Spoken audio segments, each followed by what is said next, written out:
Nah sekarang saya ingin mengutarakan dari pengalaman iman saya. Saya bisa berkata-kata gini nggak spontan, nggak instan, nggak tiba-tiba.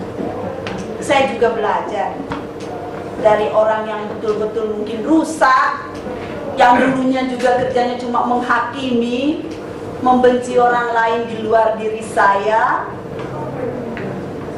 menghina-hina orang lain yang tidak setara atau tidak selevel dengan saya.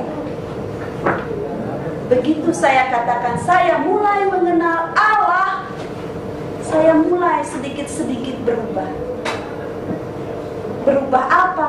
Bukan berubah harta benda saya, bukan berubah muka saya, tapi yang berubah dari saya adalah pola pikir saya. Dari mana saya mengenal Allah? Bukan dari bangku kursus LBI, bukan. Dari kemauan. Acuannya dari mana? Siapa Allah? Ada yang sudah diakui secara universal. Misalnya kitab suci. Dengan tekun membaca kitab suci, percaya bahwa begitu kita membaca, kita gumuli dalam doa, kita renungkan firman-Nya, pasti ada sesuatu yang bekerja di luar dari diri kita sendiri. Itu yang bisa dikatakan pekerjaan Roh Kudus memberikan inspirasi tentang firman Allah. Karena kalau Anda mau kenal Allah secara langsung, gak mungkin, by email pun gak mungkin. Tapi ada yang bisa mengantar kita supaya kita mengenal Allah dengan baik dan benar. Salah satunya adalah lewat kitab suci. Semakin rajin kita membaca dari awal sampai terakhir, jangan lompat-lompat cari ayat-ayat yang bikin hati kita senang. Nggak gitu cara baca kitab suci yang benar.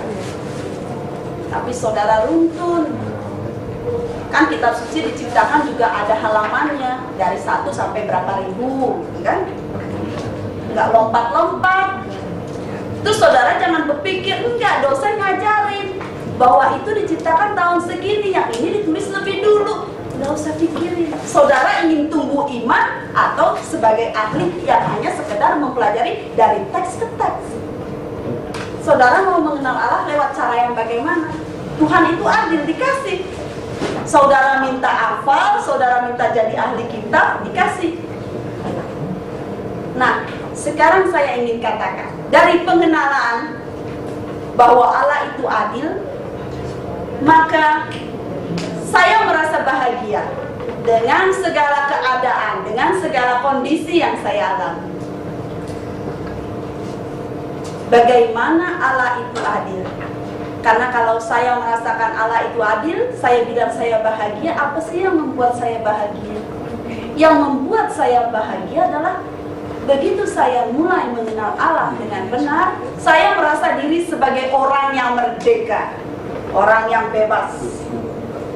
Bukan bebas dalam arti yang nggak keluar, tapi bagaimana pola pikir saya yang tadi berubah dari orang lama menjadi orang baru, menjadi orang yang bebas, bebas dari kebencian, sehingga saya nggak lagi membenci-benci orang tanpa alasan, bebas dari iri hati, bebas dari kemarahan, dan bebas dari rasa ingin menguasai orang lain, bebas dari segala macam prasangka-prasangka.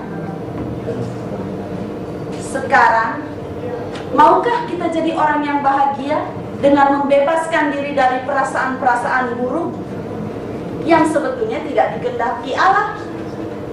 Karena kalau kita bilang kita mengenal Allah, kita bahagia, masih melakukan hal itu, apapun yang Anda lakukan, jangan sekali-sekali mengaku sebagai orang yang bahagia. Oke, saudara? Oke.